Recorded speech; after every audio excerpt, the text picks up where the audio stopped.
Olá, alô você, tudo bem? Espero que sim, seja bem-vindo ao nosso canal. Olha, você que é novo aqui, que não conhece ainda, mas que está chegando agora, não se esqueça, se inscreva no canal, ative o sininho da notificação, pede todas lá, que aí toda vez que chegar um vídeo novo, você vai receber as suas notificações. E você, se inscrevendo no canal, vai nos ajudar a levar esta palavra a muita, mas muita gente.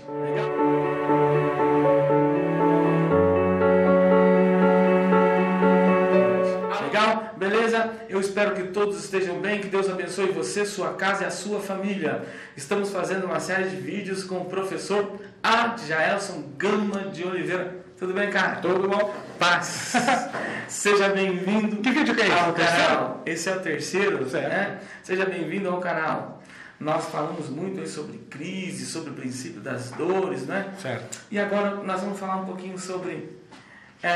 você acha que essa pandemia, porque a crise sempre teve os seus estágios, os seus estados, as suas formas, hoje ela tem nome, né? Uhum. Ela tem um nome e ao mesmo tempo ninguém vê, ela é invisível, né?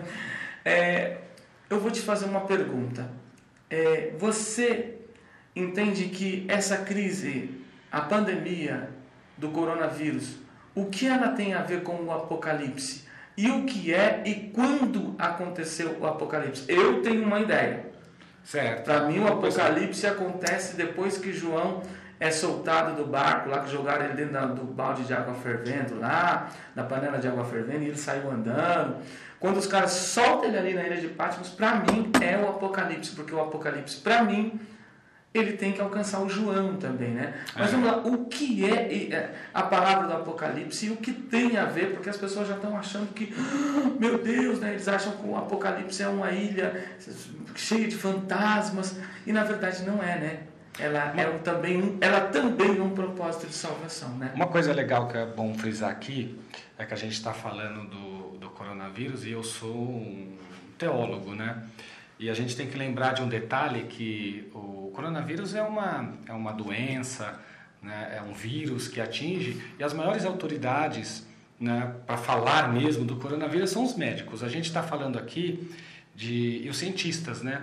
A gente está falando aqui de alguma coisa para nos ajudar como cristãos. É uma base. É uma base. Então, tá. o que um cristão inteligente faz? Um cristão inteligente, ele ouve os médicos. Né? Porque, afinal de contas, quem está fazendo toda a pesquisa, né, sobre esse assunto são eles. Então, nós, como os cristãos, nós temos que seguir todas as recomendações dos médicos, dos especialistas, ter todo o cuidado que tem que ter. Por quê? Porque Deus, ele é soberano, nós falamos que não é surpresa para Deus, né? Nós falamos tudo isso. Mas lembra que você falou da questão do José? Sim. Foi muito interessante aquela passagem, que a questão de José era dois aspectos. José vai dizer para eles assim, não foi vocês que me venderam para cá, foi Deus que me trouxe aqui para o Egito. Então, o que ele está dizendo? Quem foi que me vendeu ele como escravo? Foi os irmãos. Né? Mas nada do que aconteceu estava fora do controle de Deus. Então, os irmãos são responsáveis? São, claro que são. Então, por exemplo, o fato de Deus ser soberano, o fato de Deus estar tudo no controle dele, não isenta ninguém da sua responsabilidade. A nossa responsabilidade. Ninguém pode ser irresponsável, sabe? É irresponsável um cristão falar assim, eu vou andar na rua, né, do jeito que eu quiser, porque eu não vou pegar nenhuma enfermidade. Isso é irresponsabilidade. Isso não é ser cristão. Isso é ser irresponsável. Então, por exemplo, se as autoridades estão dizendo que nós temos que tomar cuidado, nós temos que tomar cuidado, porque os estudiosos são eles. Sim. Certo?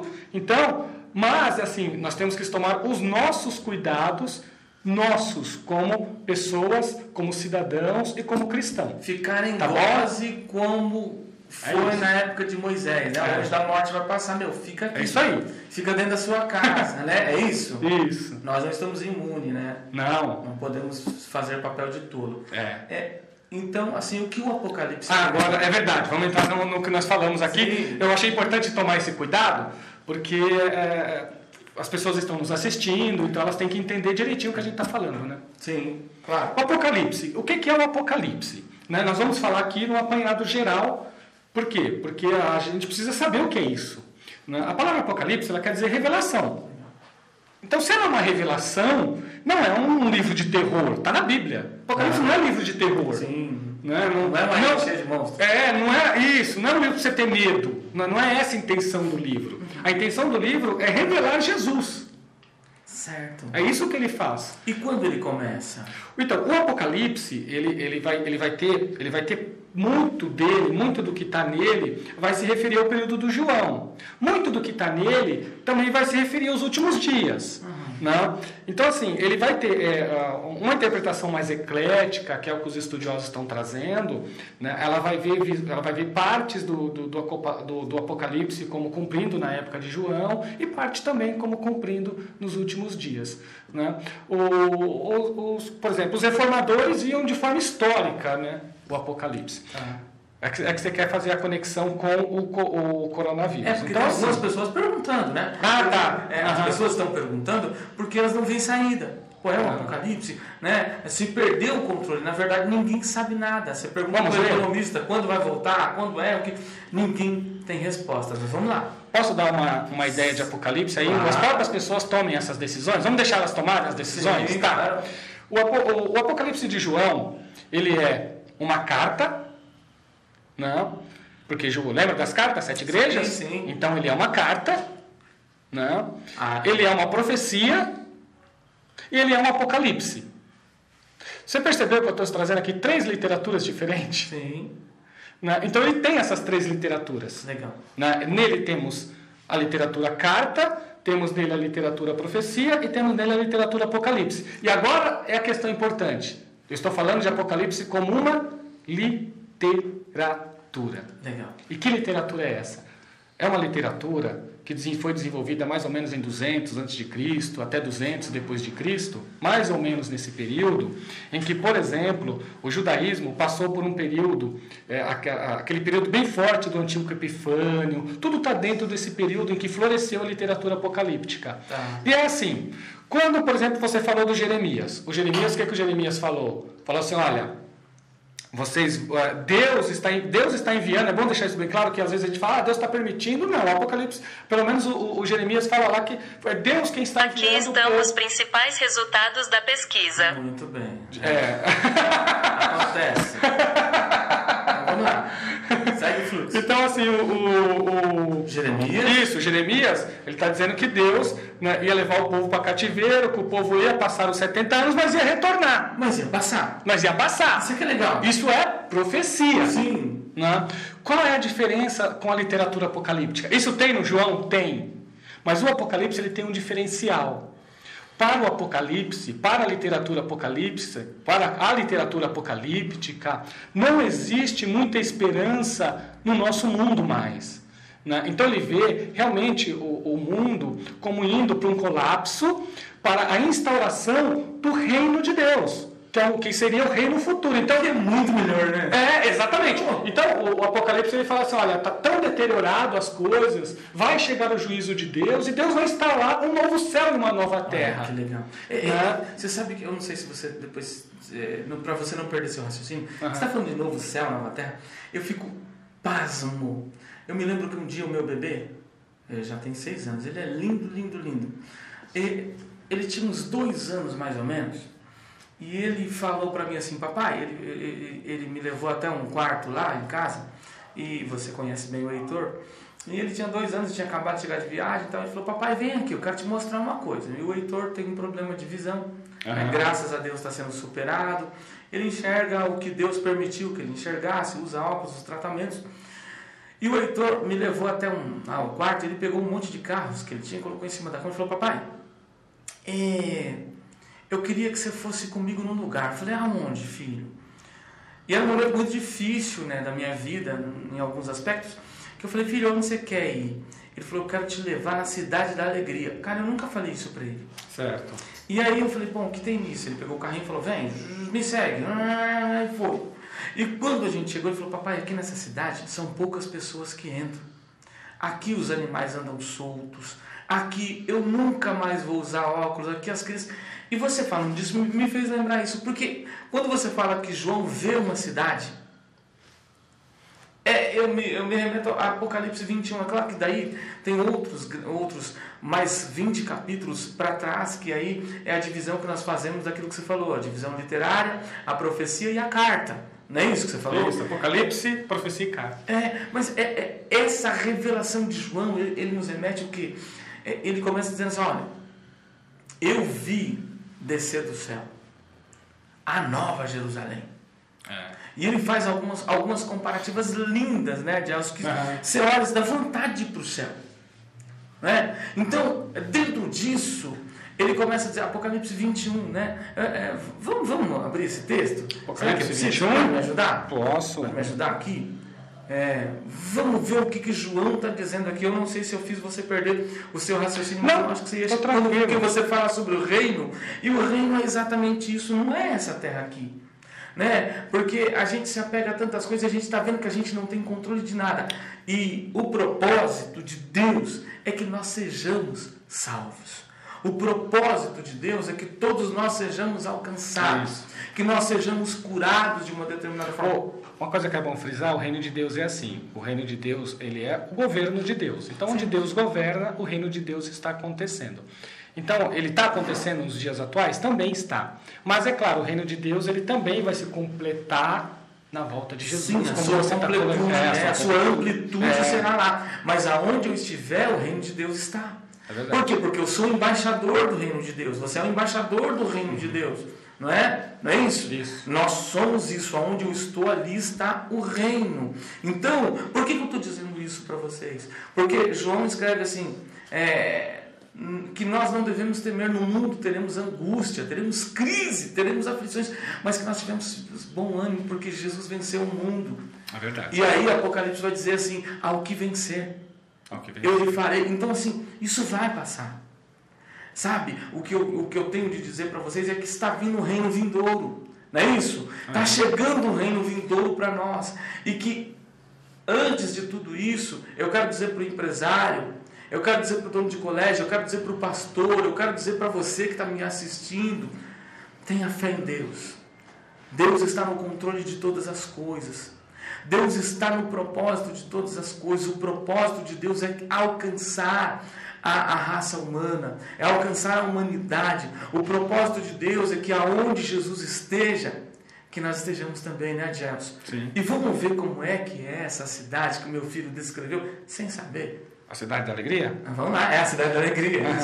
Vi novo céu e nova terra, pois o primeiro céu e a primeira terra passaram e o mar já não existe. Novo céu e nova terra, não é isso? Vi também a cidade santa, a nova Jerusalém, que descia do céu da parte de Deus, ataviada como noiva adornada para o seu esposo.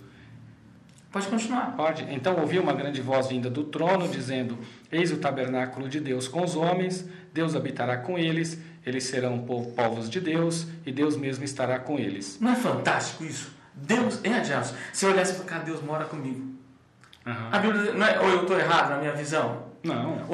O João não está dizendo isso. Deus habitará com eles. Você quer fazer alguma ressalva em cima disso? Não, estou tranquilo. É isso mesmo? Ou eu estou errado? Você que é o professor. Não, pode falar a verdade. Não é? Deus habitará com eles. Olha que legal. O que é habitar, Gelson? Não é morar? Não é estar todos os dias? Continue. É morar, né? Porque assim, tem muita gente, eu sempre digo para as pessoas, é claro que eu não vou sair por aí dizendo, eu vou sair por aí, que eu não quero morrer. Mas, se eu vier a morrer hoje, seja de coronavírus, seja do que for, eu tenho certeza de uma coisa, há uma nova Jerusalém para mim. Amém. Né? Há um propósito, porque nesse aspecto todo, algumas pessoas estão se perguntando, o que eu estou fazendo aqui? Por que eu nasci? De onde eu vim? Para onde eu vou e quem sou eu? Sabe? Você é descendência da grandeza de Deus. Se você crê, existe uma cidade nova que será destinada a você e a mim, né, Gelson? Claro. Quem é você? Você é descendência da grandeza de Deus. Para onde você vai? Para essa cidade. De onde eu vim? Você veio da mão de Deus. Você é obra dos dedos, como diz o Salmo 8, o Salmo de Davi, não é isso, Gelson? Então, assim, quem eu sou, para onde eu vou, de onde eu venho, né? São essas questões. Você, eu, nós somos descendência, estamos no propósito da salvação.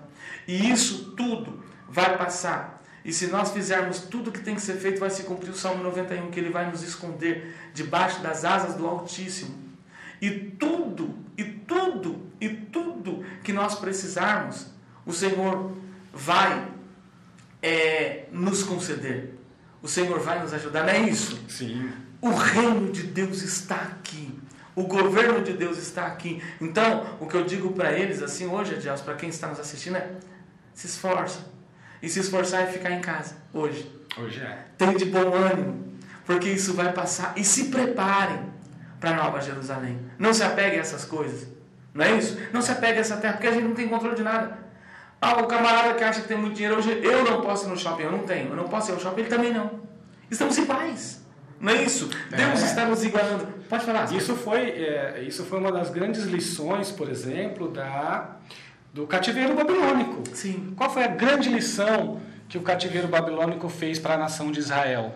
Porque a nação de Israel, naquele período pelo menos, né, nós estamos falando de um período histórico do cativeiro babilônico, pelo menos os profetas apresentam, né, a história do povo de Deus, né, naquele período, assim, um povo que deixou a injustiça entrar. E aquilo que você falou, olha que interessante, os poderosos tinham domínio, né, sobre as pessoas, e a gente vê Amós denunciando muita exploração. Amós denunciou, isso que Amós ainda estava se referindo ao Reino do Norte, mas isso também não era muito diferente no Reino do Sul. Sim. Não era tão diferente. Então, assim, no Reino do Norte foi o cativeiro assírio, né, para eu não perder aqui o fio da meada. Né? E a injustiça foi uma das razões. No Reino do Sul também, não só a idolatria, outras coisas, mas a injustiça também. Né? Então Jeremias denuncia injustiça, Miqueias denuncia injustiça, Isaías denuncia injustiça, que são profetas do Reino do Sul. Aí tem uma coisa, o que o cativeiro fez? Olha o que você falou, o cativeiro igualou. Lembra que você falou? Sim, eu não posso ir no shopping, mas também o outro... Foi assim no cativeiro babilônico. O opressor ficou no mesmo patamar do oprimido. Né? E você sabe que Jeremias falou uma coisa que eu quero que você que nos assiste comece a fazer isso a partir de hoje. Sabe o que Jeremias falou? Olha, vocês estão presos aqui há 70 anos. Acabou, não tem chabu. Não tem... Mas frutifiquem aqui. Tenham filhos aqui, abençoem esse lugar, porque, mesmo aprisionados, esse lugar só vai prosperar por causa de vocês. O mesmo agente preso, né? Você concorda comigo? Sim. Mesmo agente preso, limitado à prosperidade, vai depender da minha oração, vai depender da minha atitude, vai depender da minha fé em Deus. Quer falar alguma coisa sobre isso? Sim, quando a gente vê o nosso momento, a gente tem que falar assim, poxa vida, né? Eu consigo ser cristão não podendo ir para a igreja por causa de um vírus que está no ar?